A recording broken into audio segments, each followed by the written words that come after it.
For over 80 years, U.S. aircraft carriers have dominated the seas as floating fortresses of American military power.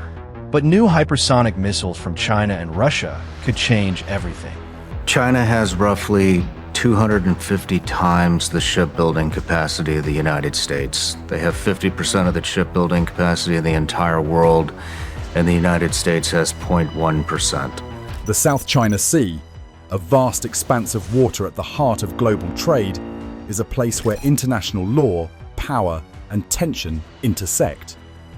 For decades, this strategic stretch of ocean has been a quiet battleground, one that has witnessed the ebb and flow of diplomatic maneuvering and naval presence. But on June 14, 2025, the waters would boil over.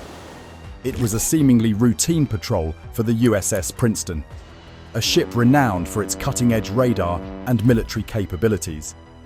Little did her crew know, they were about to find themselves at the center of a confrontation that could ignite the flames of global conflict. At 0923 hours, as the Princeton navigated the seemingly endless waters of the South China Sea, her advanced radar systems suddenly painted an alarming picture. A Chinese Type 052D destroyer, initially holding position 200 kilometers away, was on the move, accelerating at an unnerving pace. From a steady 18 knots, it surged to 30 knots in a matter of seconds. In naval terms, it was a sudden, aggressive move, one that no seasoned sailor could ignore.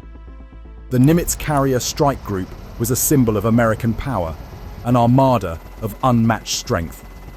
At that moment, it stood 180 nautical miles from the nearest Chinese territory in the heart of international waters, where the lifeblood of global trade flowed freely.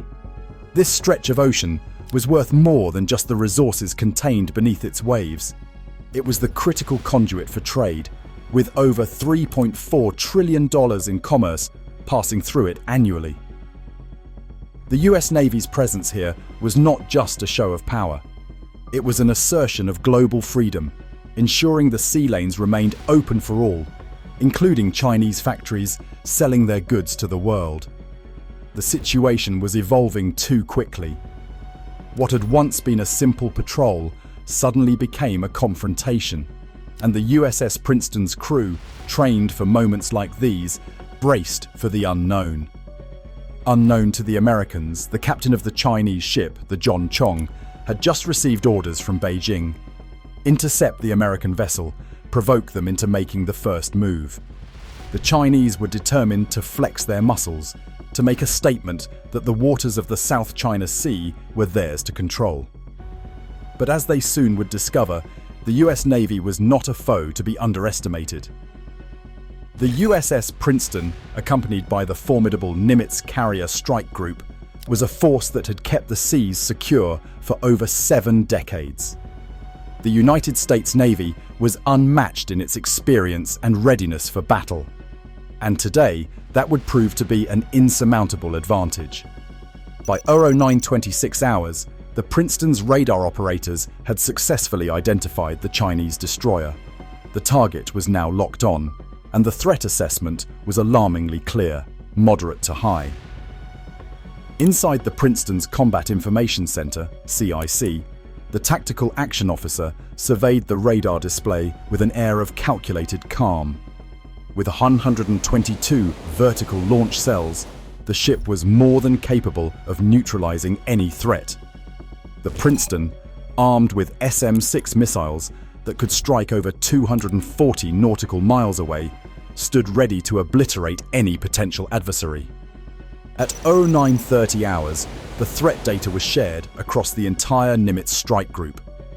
The USS Nimitz, a massive aircraft carrier displacing 104,600 tons, home to 90 of the most advanced aircraft in the world, shifted its flight operations with the precision of a Swiss timepiece. The strike group's destroyers, USS Chunghoon and USS Kidd, repositioned to secure the area around the carrier, creating a protective shell of American naval power. The stage was set. If the Chinese pressed forward, They would face an onslaught they could not survive. But the Chinese were undeterred. At 09:35 hours, a new threat emerged. The radar systems aboard the E-2D Hawkeye, an airborne early warning aircraft, detected multiple Chinese J-15 fighter jets launching from the Chinese carrier Shandong. The fighters, a vital component of China's air power, climbed toward the American fleet, their engines roaring as they attempted to gain altitude. But the J-15s were struggling. The limitations of the Shandong's ski jump launch system were painfully apparent. The Chinese aircraft were already at a disadvantage, launched with reduced fuel and weapon loads. They climbed hard, burning precious fuel at a faster rate, and every second they spent struggling to gain altitude was a second that worked against them. Simultaneously, the Princeton sonar operators added another piece to the puzzle. The submerged contact they had been tracking for over an hour was identified as a Chinese Type 039 diesel-electric submarine. The submarine, despite its stealthy intentions, was making an almost laughable amount of noise. Its acoustic signature was so loud it could have been heard miles away, a catastrophic mistake for a vessel trying to maintain the element of surprise.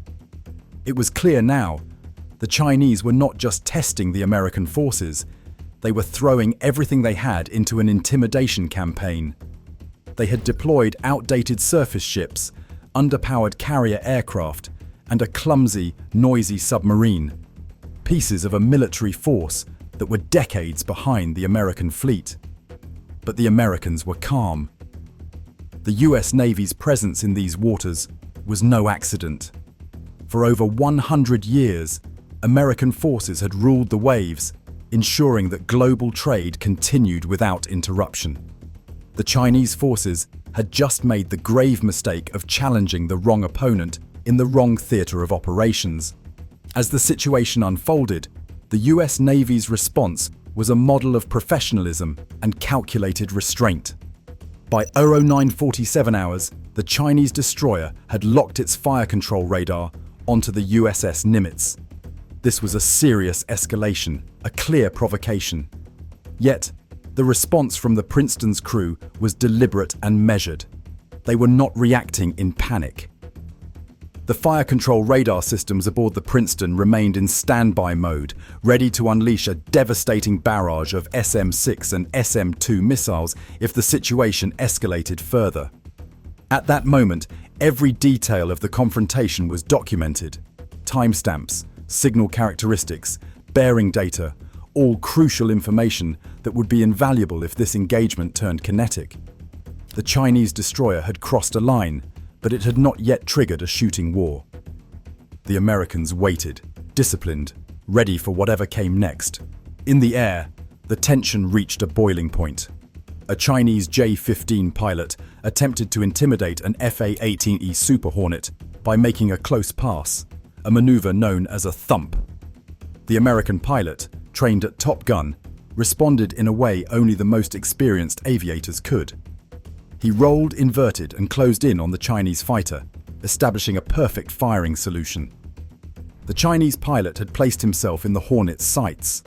An AIM-9X Sidewinder missile was just a squeeze of the trigger away from ending the confrontation. But the American pilot didn't squeeze the trigger. The moment passed. It was a reminder of the professionalism that defined the US Navy. The Chinese, despite their provocations, had not yet crossed the threshold that would force an American response. The situation, however, was far from over. At 09:51 hours, the Chinese submarine made a critical error. It surfaced to recharge its batteries, raising its snorkel into the water. The sonar operators aboard the Princeton had been tracking this submarine for over an hour. The submarine, compromised by its own noise, was vulnerable. If this had been a real battle, the American forces would have had just seconds to engage before neutralizing the submarine. But again, restraint held. This wasn't a shooting war yet. The final blow came at 14:30 hours, when the USS Nimitz launched a massive display of air power. 48 aircraft roared off her deck in a coordinated strike that would have made even the most seasoned adversary quake in fear. Super Hornets, loaded with live weapons, joined forces with EA-18G Growlers, which unleashed electronic warfare capabilities that rendered Chinese radar systems useless. The Shandong's radar screens were flooded with false contacts, and the Chinese pilots, already struggling to keep up, found themselves facing a battle they could not win. Meanwhile, a Virginia-class attack submarine, which had been silently shadowing the Chinese formation for days, made its presence known. Surfacing just 6 nautical miles from the Shandong, the submarine delivered a psychological blow to the Chinese forces. For 8 days, the Chinese had failed to detect it. If this had been war, their carrier would already have been sunk. As the day drew to a close, the Chinese forces began their withdrawal. Official Chinese communications spoke of completing scheduled exercises, but the truth was clear. The Chinese had come to assert their dominance over the South China Sea, to intimidate the American Navy, to lay claim to international waters. Instead, they had received a lesson in the unyielding strength of the US Navy. The South China Sea would remain America's 6th Great Lake, and the US Navy's dominance in these waters was once again reaffirmed. The Chinese would have to reconsider their approach, for in these waters, the US Navy's presence was both unchallenged and unwavering.